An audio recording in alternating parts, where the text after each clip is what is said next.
ಮುಖದ ಸ್ವರೂಪ ಚಂದ ತೋರ್ಬೇಕು, ಎಲ್ಲರಿಗೂ ಆಸೆ ಇರ್ತದೆ. ಆದ್ರೆ ಕೆಲವೊಂದು ಒಬೆಸಿಟಿ ಇರೋರಿಗೆ, ಡಯಾಬಿಟೀಸ್ ಇರೋರಿಗೆ, PCOS ಪಾಲಿಸಿಸ್ಟಿಕ್ ಒವ್ಯಾರಿಯನ್ ಸಿಂಡ್ರೋಮ್ ಇರೋರಿಗೆ, ಇಲ್ಲಾಂದ್ರೆ ಇನ್ಸುಲಿನ್ ರೆಸಿಸ್ಟೆನ್ಸ್ ಇರೋರಿಗೆ, ನೀವು ನೋಡಿರಬಹುದು ನೆಕ್ ಅಲ್ಲಿ ದಪ್ಪ ಇರ್ತಾರಲ್ಲ, ಅದು ಒಂದು ನೆಕ್ ಅಲ್ಲಿ ಒಂದು ಕಪ್ಪು ಒಂದು ಗೆರೆ ಆಗ್ತದೆ. ಈವನ್ ಮೌತ್, ಮುಖದ ಹತ್ರ ಸಹ ಆಗ್ತದೆ, ಸೈಡ್ ಅಲ್ಲಿ, ಫೋರ್ ಹೆಡ್ ಅಲ್ಲಿ ಸಹ ಆಗ್ತದೆ. ಇದಕ್ಕೆ ಏನು ಮಾಡಬೇಕು? ಜನರು ಯಾವುದು ಮುಲಮ, ಕ್ರೀಮ, ಏನು ಹಚ್ಚೋದು, ರಿಸಲ್ಟ್ ಸಿಗೋದಿಲ್ಲ. ಶಾಸ್ತ್ರ ನೋಡಬೇಕು ಅದಕ್ಕೆ.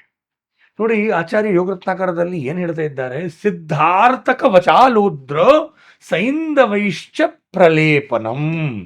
ಪ್ರಲೇಪ, ಇದಕ್ಕೆ ಲೇಪನ ಮಾಡಬೇಕು. ಯಾವುದು? ಸ್ವಲ್ಪ ಜಾಗ್ರತೆ. ಸಿದ್ಧಾರ್ಥವನ್ನು ಪ್ರಯೋಗ ಮಾಡಲಿಕ್ಕೆ ಆಚಾರ್ಯ ಹೇಳ್ತಾ ಇದ್ದಾರೆ. ಸಿದ್ಧಾರ್ಥ ಅಂತ ಹೇಳಿದ್ರೆ ಸರ್ಷಪ, ಸಾಸ್ವಿ. ಹೌದಾನೆ? ಸಾಸ್ವಿ ಯಾವುದು? ಒಂದು ಬರೋದು ಯೆಲ್ಲೋ ಕಲರ್, ಅದು ಆದ್ರೆ ಉಷ್ಣ ಇರ್ತದೆ, ಜಾಸ್ತಿ ತಗೊಳ್ಬಾರ್ದು, ಸ್ವಲ್ಪ ಚೂರು 4-5 ಸಾಸ್ವಿದು ರೌಂಡ್ ಬೀಜಗಳು. ಪ್ಲಸ್ ಇನ್ನೊಂದು ಅದರಲ್ಲಿ ಇರುವುದು ಬಹಳ ಪ್ರಾಬ್ಲಮ್ಯಾಟಿಕ್ ಅಂತ ಸೈಂಧವ ಉಪ್ಪು. ಸೈಂಧವ ಉಪ್ಪು ಸಹ ತಂಪದು ನಿಜವಾಗಿ. ಅದರ ಉಪ್ಪು ತಾನೇ, ಸೀ ಸಾಲ್ಟ್ ತಗೊಳ್ಳಿಕ್ಕೆ ಇಲ್ಲ, ಮಿನರಲ್ಸ್ ಉಂಟು ಇದರಲ್ಲಿ. ಚೂರು ಸೈಂಧವ ಉಪ್ಪು, ಮತ್ತೆ ತಂಪು ಮಾಡುವಂಥದ್ದು 2 ಇದೆ, ಕೂಲಿಂಗ್ 2 ಹರ್ಬ್ಸ್ ಇದೆ.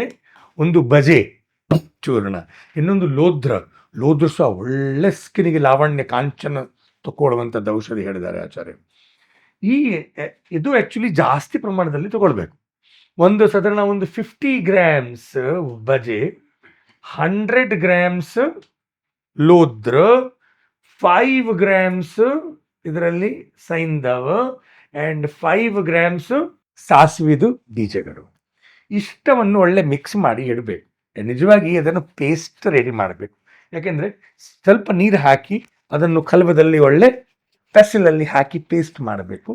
ಈ ಪೇಸ್ಟ್ ಅನ್ನು ಹಚ್ಚಬೇಕು ಎಲ್ಲಿ ಬ್ಲ್ಯಾಕ್ ಡಿಸ್ಕಲರೇಷನ್ ಆಗಿದೆ, ಎಸ್ಪೆಷಲಿ ಕುತ್ತಿಗೆಯಲ್ಲಿ, ಅಂಥದ್ದೆಲ್ಲ ಸ್ಥಾನಗಳಲ್ಲಿ ನೀವು ನೋಡ್ತೀರಿ, ವಂಡರ್ಫುಲ್ ರಿಸಲ್ಟ್ ಸಿಗುತ್ತೆ. ಆದರೆ ಆಚಾರ್ಯ ಬರೆದೋಗಿದ್ದಾರೆ, ಅದು ಸುಮ್ಮನೆ ಬರೆದೋಗ್ತಾರೆ ಯಾರು? It's your evidence based data. But how many people are using it? We want ready-made some cream. But sometimes you have to put efforts. Because if you make it fresh, it's always good. For everything, don't try to copy because there is some, chemical-based cream comes applied. But this will help you.